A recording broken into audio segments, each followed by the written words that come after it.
Yang kan sukses kan SDO le Bokute le Voinia le school tunhun khen thầy tu ra thầy tô chua lâu trong phần tu kan zir tir tu zong te le khotana ka thopui NGO te le Voinia school lâu bang zong te Emphasizing Sci-Fi Grace Council ai in si pai kan bu zo ni going to hey one day VCP akan trang lo panga cham chu kan VCP hi hemi bil khot hi le Sci-Fi car kong chung cha ai hian dar thu ma hian DC meeting an lei wangin voin kun aron mang thei lo ba ti chuan kan siak tha wangin HCSA de man ani boka chumia chuan kan vice president atel boka tin kan wal ka in than tur lo oma in buat sai na tur tan kutilai kan DC office akuan kan secretary tel boka chuwang chon kan in dai lo khop maya voinia mi phanthi kan lo kala ke hi ke ro chuwa VC member kan dia kan treasurer mula var moi ti mi lo ding ve trin sela ama ge aliana ka bu ko are tan ya kan sai le ni sela thange le he ka din ma kan bau tu ka tong ha la ki soi rei lu tu nge ni tia chu wang chon soi rei la tu manga he voinia he hun theng thei tu ra min kai soi tu le min soi tu kan pathian chu ma sai lo tu kan soi masadua te golden jubilee te kian mai kan ham theng thei he hun theng thei tu kian kan zir tir tu te tai mak na ra liu ani ti he ke ma mi no point ka hu siang khop maya soi ta ran kha ta soi rei do lo mi lo se thian la ma ro chu he wa sura cho ko e thei don chuang lo wa lo soi rei le ko ni la e apoi wa lo tu ra maya em ko ni se la ka kan SDO ina athu soi kha các ngày tua nó na nu lệ qua te voinia hian kal tel ve theila a thu soi ngai thatu te kha han ni ve se ti te hi các ngày tua nó na a that le in kan sia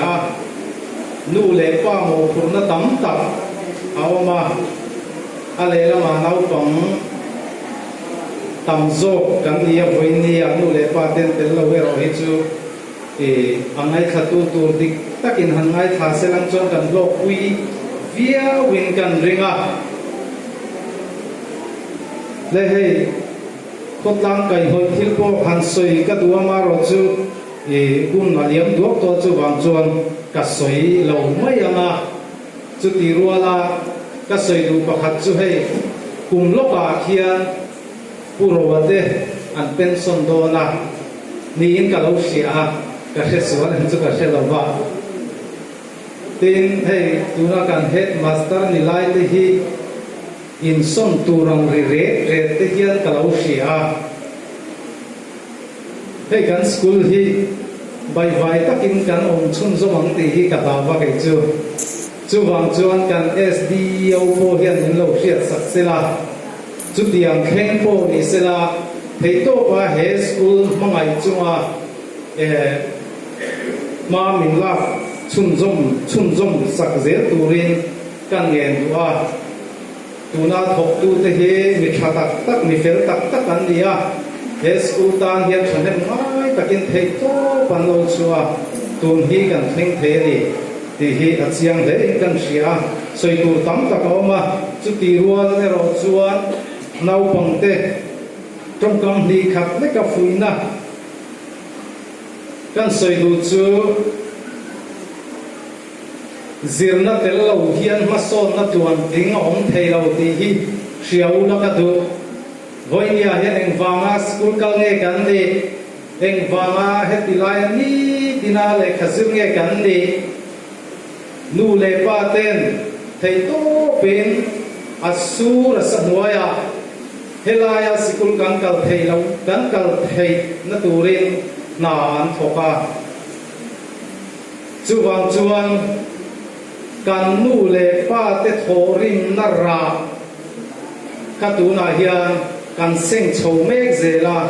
chumi a do ten thei na tur chuan nau pang ten mo kan phurani he kan le khazir na hian school kan kal ringot thi kan du tok turani lapa in lama te mo phurna kan na yani mistri kan ruai do na mistri in saturin lo som tai la kha mistri khan mistri na in sak na athiam mi lo khan chon kan ruai du don de reng reng lo bani chu tiang te chia chuan zirlai lo pang te ko tu na tanga in zirlai that taka in zir angai ni nakin lo ka chung ko chom tu tu te ko kan la niam he khotang kai soi tu tu te ko kan la niam he khotang dar thalang chu nang mani dia he khotang mason na le mason lo nei in kuta in ko wa omani ti shiaula chuwang chuan thataka le khazir chhoze turin tai mat taka ze turin boinia hian kanin cha kan soita kan khan zirna tel lovin mason na tuang ting aum thei lawani ti shiaila kan lichina kan soita kan khan chung ko chom tu tur eng tiang nge chung ko ka chomang tia tu na tanga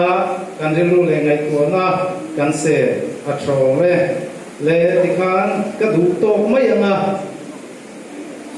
kan headmaster kan chairman ni bok kan suai tu in he kan le khai sen ken hi không ai nên lâu đồn sặc sẽ ra cho cái hông cái giống mang giống thì mấy rồi sẽ